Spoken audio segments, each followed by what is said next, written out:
Welcome students. আজ এমন একটি পদার্থ নিয়ে আলোচনা করব যেটি ব্যবহারিক জীবনে খুবই গুরুত্বপূর্ণ। আমাদের দৈনন্দিন জীবনে মোবাইল, কম্পিউটার, ল্যাপটপ অত্যন্ত দরকারি উপকরণে পরিণত হয়েছে। আর এই সব দরকারি উপকরণ তৈরি করতে যে পদার্থটি ব্যবহার করা হয় আমরা ঠিক সেই পদার্থটি নিয়ে আলোচনা করতে যাচ্ছি। সেমিকন্ডাক্টর বা অর্ধপরিবাহী যে পদার্থটির নাম হলো, যে পদার্থগুলির নাম সেমিকন্ডাক্টর বা অর্ধপরিবাহী। এক্সাম্পল যেমন সিলিকন, জার্মেনিয়াম। ধরো সিলিকনের কথা, এর ইলেকট্রন বিন্যাস 1s2, 2s2, 2p6, 3s2, 3p2। অর্থাৎ সিলিকনের শেষ কক্ষপথে 4টি ইলেকট্রন থাকে। Number of valence electrons equal to 4। জার্মেনিয়ামও তাই, জার্মেনিয়াম, সিলিকন সব অর্ধপরিবাহীরই শেষ কক্ষপথে 4টি ইলেকট্রন থাকে। যখন অর্ধপরিবাহী পরমাণুগুলি একত্রে ক্রিস্টাল তৈরি করে, পরমাণুগুলি একত্রে যখন কঠিন পদার্থটি তৈরি করছে, তখন তারা কিভাবে যুক্ত থাকছে, পরমাণুগুলি কিভাবে বন্ধন তৈরি করে সেটা লক্ষ্য করে দেখো। এখানে ছবিতে দেখতে পাচ্ছ প্রত্যেকটা সিলিকন পরমাণু, সিলিকন অ্যাটম পার্শ্ববর্তী 4টে সিলিকন অ্যাটমের সঙ্গে সমযোজী বন্ধনে যুক্ত রয়েছে। সিলিকনের যে শেষ কক্ষপথে 4টি ইলেকট্রন থাকে, সেই 4টি ইলেকট্রনের প্রত্যেকটি ইলেকট্রন পার্শ্ববর্তী 4টি সিলিকনের সঙ্গে ইলেকট্রন শেয়ার করে সমযোজী বন্ধন গঠন করে। এইভাবে ক্রিস্টাল তৈরি হয়।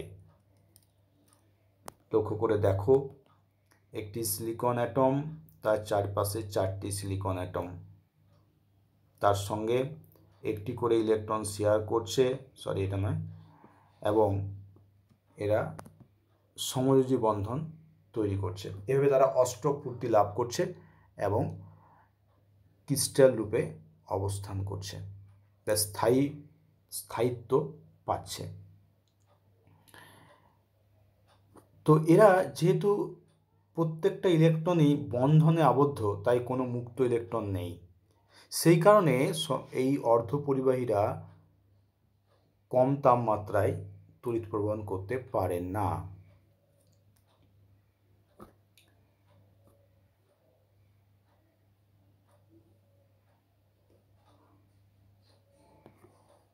তবে যদি তাপমাত্রা বৃদ্ধি পায়, তাহলে তাপমাত্রা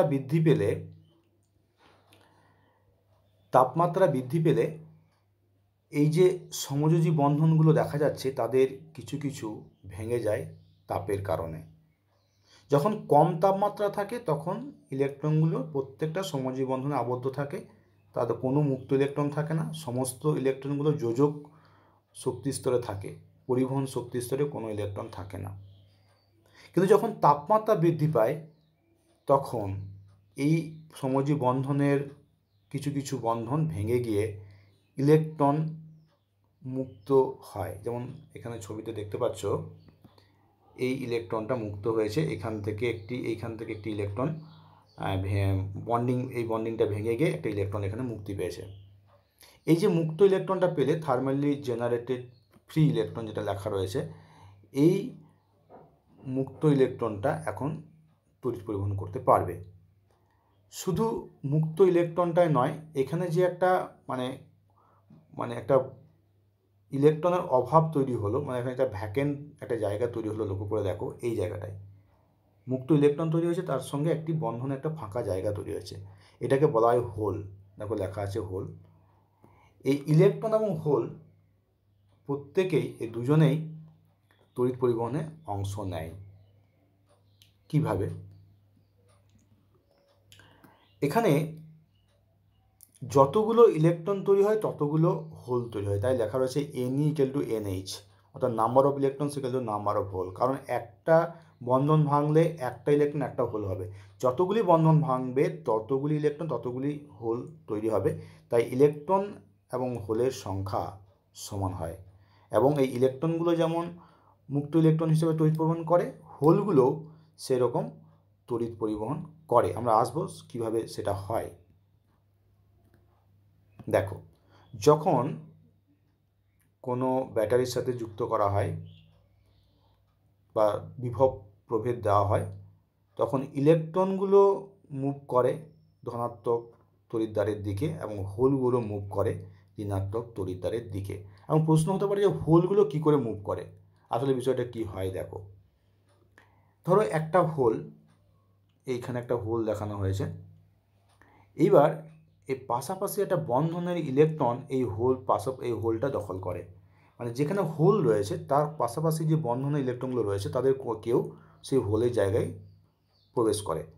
তার মানে ব্যাপারটা কী হলো, ইলেকট্রনটা ধরো এখান থেকে এখানে ইলেকট্রনটা চলে এলো, তার মানে আমি বলতে পারি হোলটা যেন এখান থেকে এখানে চলে এলো। এইভাবে হোলটা এক জায়গা থেকে আরেক জায়গায় যাচ্ছে। আসলে কি হচ্ছে, আসলে ওই বন্ধনের ইলেকট্রনগুলোই কিন্তু হোলগুলোকে দখল করছে, এবং উল্টোভাবে আমি বলতে পারি হোলগুলো যেন চলছে। দেখো, যে ফ্রি ইলেকট্রনের কথা বললাম, ফ্রি ইলেকট্রনগুলো যেটা থার্মালি জেনারেটেড ইলেকট্রন বললাম, সেগুলো তো তার নিজের মতো করে চলাচলের মাধ্যমে তড়িৎ পরিবহন করছেই, উপরন্তু হোলগুলো চলাচলের মাধ্যমেও কিন্তু তড়িৎ পরিবহন হচ্ছে। কি করে, আমি আবার একবার বলছি, এখানে যেখানে হোল রয়েছে তার পার্শ্ববর্তী যে বন্ধনের ইলেকট্রন, সেই বন্ধনের ইলেকট্রন সেই হোলের জায়গায় স্থানান্তরিত হচ্ছে। ধরো এইখানে একটা ইলেকট্রন ছিল, এখানে একটা ইলেকট্রন ছিল এই জায়গাটায়, সেই ইলেকট্রনটা কিন্তু এই জায়গাটায় চলে এলো, এই হোলটা দখল করলো, তখন এই জায়গাটা ফাঁকা হয়ে গেল, তখন আমি বলতে পারি হোল যেন এখান থেকে এখানে চলে এসছে। এইভাবে কিন্তু যেমন ইলেকট্রনগুলো তড়িৎ পরিবহন করে, সেরকম হোলগুলো তড়িৎ পরিবহন করতে পারে। তো এখানে টোটাল তড়িৎ প্রবাহ হচ্ছে ইলেকট্রনের দ্বারা তড়িৎ প্রবাহ প্লাস হোল দ্বারা তড়িৎ প্রবাহ, অর্থাৎ I = IE + IH। এই ধরনের যে অর্ধপরিবাহী তাদের বলা হয় বিশুদ্ধ অর্ধপরিবাহী বা ইন্ট্রিনসিক সেমিকন্ডাক্টর, কারণ এখানে শুধুমাত্র অর্ধপরিবাহী পরমাণুই আছে।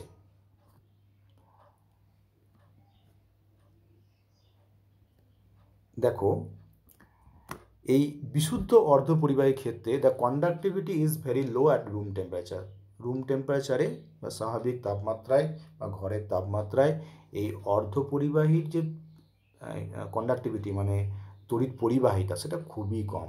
সেজন্য কী করা হয়, অর্ধপরিবাহীর সাথে কিছু ডোপেন অ্যাটম অ্যাড করা হয়, মানে কিছু অন্য অ্যাটম ভেজাল হিসেবে দেওয়া হয়, এতে করে তার তড়িৎ পরিবাহিতা বৃদ্ধি পায়। ইমপিউরিটি ইজ অ্যাডেড। তখন আমরা সেই অর্ধপরিবাহীকে বলি এক্সট্রিনসিক বা ইমপিওর সেমিকন্ডাক্টর। বিশুদ্ধ পরিবাহী শুধু জার্মেনিয়াম বা শুধু সিলিকন থাকছে, শুধুমাত্র অর্ধপরিবাহী পরমাণুই থাকছে, কিন্তু সেই অর্ধপরিবাহী পরমাণুর সঙ্গে যদি অন্য কোনো পরমাণু ওর সঙ্গে যুক্ত করি, অ্যাড করি, তখন সেটা একটা ভেজাল হলো, তখন সেটাকে বলা হচ্ছে ইমপিওর সেমিকন্ডাক্টর। এবং এই প্রক্রিয়াটাকে বলা হয় ডোপিং, মানে এই ভেজাল পরমাণু অ্যাড করা বা যুক্ত করাকে বলা হয় ডোপিং। এটা দুটো রকমের হয়, একটা হচ্ছে এন টাইপ, একটা হচ্ছে পি টাইপ, একটি হলো এন টাইপ সেমিকন্ডাক্টর। এটা দুটো রকমের হয়, আমরা সেই ব্যাপারে আলোচনায় আসবো। প্রথমে আসছি এন টাইপ সেমিকন্ডাক্টর কী। ছবিটা দেখো, এখানে সিলিকনের যে ক্রিস্টাল, সিলিকনের সাথে খুব অল্প পরিমাণে ফসফরাস যুক্ত করা হচ্ছে, ফসফরাস ডোপ করা হচ্ছে, ডিফিউজড করা হচ্ছে, মানে ওর মধ্যে মেশানো হচ্ছে আর কি, ফসফরাস মেশানো হচ্ছে। ফসফরাস যখনই মেশানো হচ্ছে, খুব কম পরিমাণে মেশানো হয়, তখন ফসফরাস কী করছে, সেই ক্রিস্টালের যে স্ট্রাকচার তার ভেতরে ঢুকে পড়ছে। এবং কীভাবে স্ট্রাকচারটা হচ্ছে দেখো, তখন ফসফরাস এই সিলিকনের যে স্ট্রাকচারটা আমরা দেখলাম, সিলিকনের যে বন্ডিং আমরা দেখলাম, সেই বন্ডিংয়ের ভেতর ফসফরাস ঢুকে পড়েছে। দেখো মাঝখানে একটা কীভাবে ফসফরাসটা ঢুকে পড়েছে।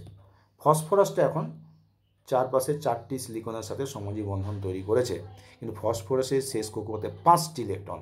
এই একটা যে এক্সট্রা ইলেকট্রন রয়েছে, এই এক্সট্রা ইলেকট্রনটা লক্ষ্য করে দেখো, এ কিন্তু সর্বদা তড়িৎ পরিবহন করবে, এর তড়িৎ পরিবহন ক্ষমতা অনেক বেশি, এটা সহজেই মুক্ত হয়ে যাবে।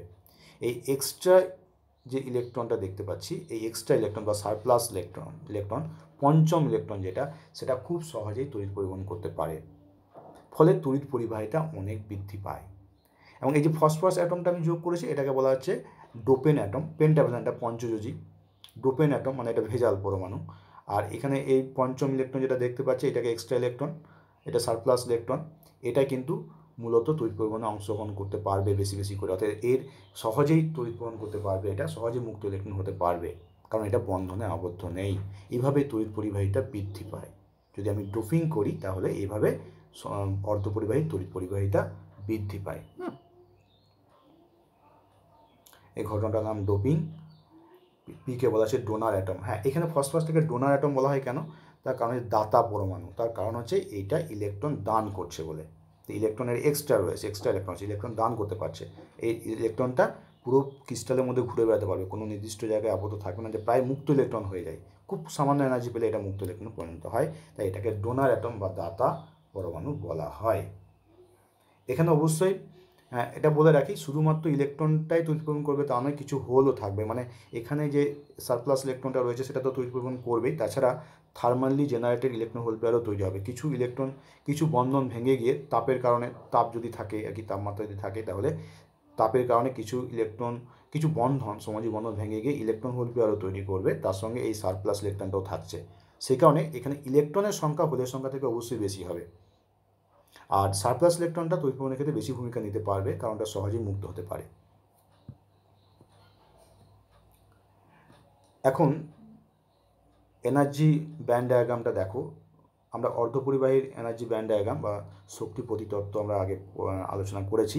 সেখানে দেখেছি যে অর্ধপরিবাহীর যে এনার্জি ব্যান্ড গ্যাপটা পরিবাহী তো ব্যান্ড গ্যাপ থাকেই না, এবং কুপরিবাহী বা অন্তরকের গ্যাপটা অনেক বেশি থাকে, আর অর্ধপরিবাহীর মধ্যে এই গ্যাপটা কম থাকে, 1 ইলেকট্রন ভোল্টের মতো।